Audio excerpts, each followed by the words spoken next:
नमस्कार, नव महाराष्ट्र नेटवर्कमध्ये आपल्या सर्वांचं पुन्हा एकदा स्वागत आहे। आज मोशी येथे जे प्रिन्स विला जी सोसायटी आहे त्या सोसायटीमध्ये सकाळी आग लागल्याचा प्रकार या ठिकाणी समोर आला होता। प्रिन्स विला ही सोसायटी जी आहे ती 12 मजली आहे आणि 8व्या मजल्यापासून आगीचे जे धुराचे जे लोट होते 8व्या मजल्यापासून होते।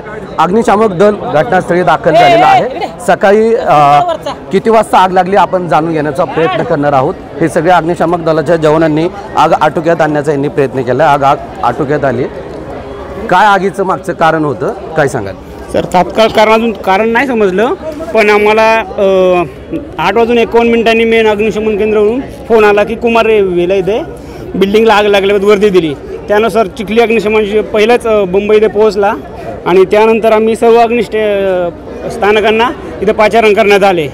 तर त्यावेळेस 8व्या मजल्यावर भरपूर प्रमाणात आग होती। 8 ते 12 मजला पूर्णपणे धुरात गेलेला होता त्यावेळेस अक्षरशः। नंतर आम्ही पूर्ण आमच्या टीमने पूर्ण सहाय्य केलं आणि त्यानुसार आपण एक 5 ते 6 लोकांना रेस्क्यू केलं आहे। तर आपल्या पिंपरी असतील, मोशी, चिखली, मोशी, तळवडे अशा सर्व अग्निशमन बंबाने भरपूर प्रमाणात चांगलं काम केलं आणि इथल्या नागरिकांनी भरपूर सहाय्य केलं आम्हाला। त्याबद्दल पॅनिक सिच्युएशनमध्ये खूप सामंजस्यपणे काम केलं। खरं तर आपण बघतोय अग्निशामक दलाच्या जवानांकडून सांगितलं जातं आहे 8व्या मजल्यापासून 12व्या मजल्यापर्यंत आगीचे धुराचे लोट होते। काही नागरिक वरी अडकले होते। नागरिकांची अग्निशामक दलाच्या जवानांकडून जी आहे ती सुटका करण्यात आली आहे। इथले मोशी येथील अग्निशामक केंद्राचे जे मुख्य अधिकारी आहेत सोमनाथ नाळे सर आहेत माझ्यासोबत। सर काय सांगाल, एकंदरीत आगीचं कारण काही समजलं आहे का? कशा प्रकारे ही आग होती?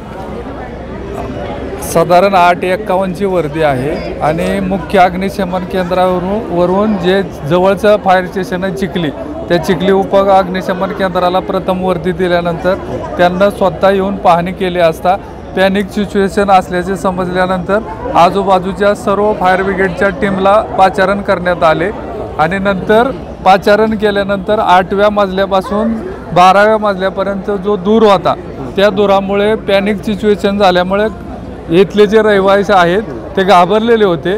कोणी जखमी झालेलं नाही, कोणी इंजर्ड नाही।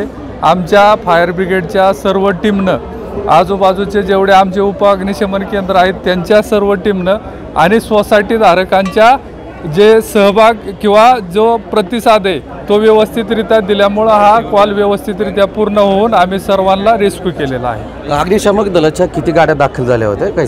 साधारण 6 ते 7 फायर स्टेशनच्या गाड्या, त्याच्यामध्ये BA व्हॅन असेल, फायर टेंडर असेल, रेस्क्यू व्हॅन असेल, या सर्व गाड्यांच्या मदतीने आम्ही हे रेस्क्यू कार्य केलेलं आहे।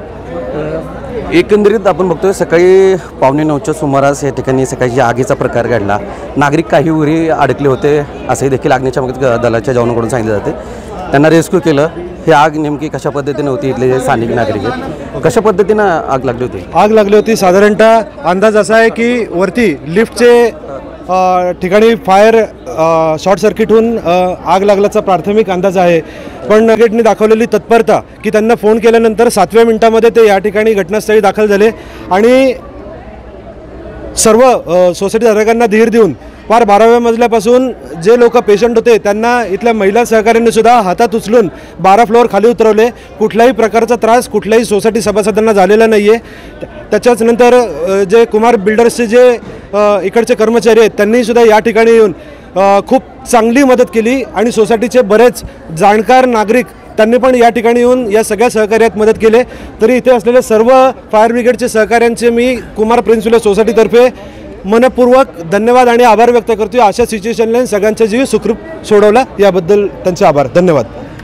आज या ठिकाणी कुमार प्रिन्स विले या ठिकाणी 1 तासापूर्वी आग लागली होती। पालिकेच्या सर्व यांना फोन केल्यानंतर सर्व तत्पर लोक इथं आली आणि नागरिकांना सर्व फ्लॅटधारक योग्य असे सुरक्षित या ठिकाणी आहेत। सुदैवाने कुठलीही हानी न झालेली आहे आणि सगळे लोक सुखरूप आहेत।